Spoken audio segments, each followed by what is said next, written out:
Personally, I found it very difficult at the start. And that's primarily because the kind of content I was creating would never be controversial, right? I'm teaching people about medication. So I was never sort of prodding that It's like, what's audience. the color of my skin or my Yeah, religion yeah. got to do with medication? Exactly. So it was very new to me at the start.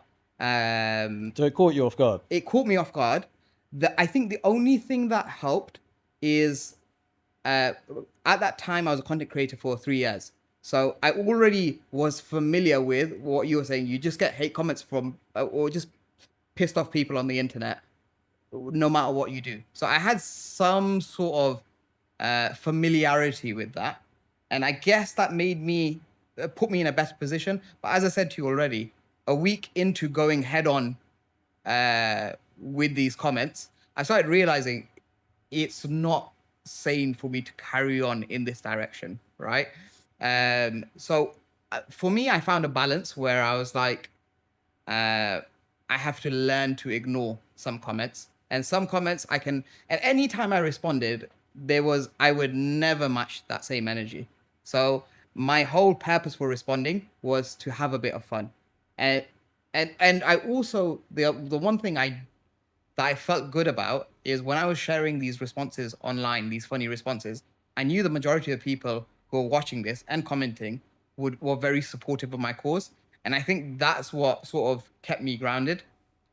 One thing that I have, like, I grew up in Leicester. So I was born in Leicester, grew up in Leicester my entire life. We have a very strong BAME population in Leicester.